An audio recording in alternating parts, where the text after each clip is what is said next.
Hilabete bat barru, Garoñak atea itxi beharko luke eta desmuntatzeko prozesuari ekin beharko lioke. Iberdrola eta Endesak osatzen duten Nuclenor enpresako jabeak zentral nuklearra ixteko dokumentoak aurkeztu dizkio Espainiako Industri Ministerioari.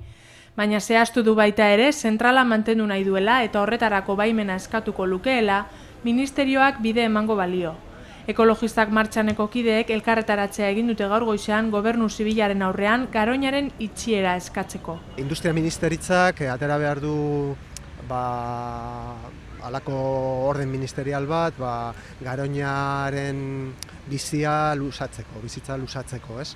Eta gu prozesu honen kontra gaude erabat, uste dugu Estatu Espainiarrean enpresa elektrikoek sekulako indarra dutela, botere faktiko bat dira, eta gobernuari esaten diote zer egin behar duen. Zentralaren inguruan ematen ari diren urratsak erabat politikoak direla salatu dute.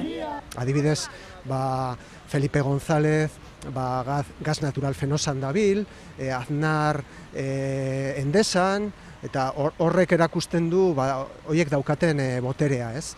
Eta sektore honetan haiek markatzen diote gobernuari bidea, ez? Nuclenorrek zentrala mantentzeko baimena jasoko balu, etorkizunean baimena berritzeko aukerari eutsiko zioken. Ekologistak martxaneko kideen ustez, legedia aldatzeari begira egin du Nuclenorrek proposamen hau. Endesa eta Iberdrola egin nahi dutena da espekulatzea, geratzea zentralarekin beste urte bat espekulatzeko aber etorkizunean ze gertatzen den. Aber ze mozkinak ateral duten, ze, laster barru Espainiako gobernuak egingo du lege aldaketa bat sektore elektrikoan. Eta dirudienez, abantaila handiak egongo dira zentral nuklearretarako.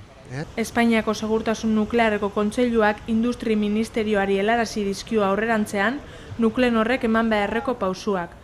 Nuclenorrek prozedura administratibo horri jarraituz atzo aurkeztu zizkion zentrala ixteko dokumentuak Industri Ministerioari. Beraz, honen bestez Garoñak uztailaren 6an ixteko bidea hartu beharko luke.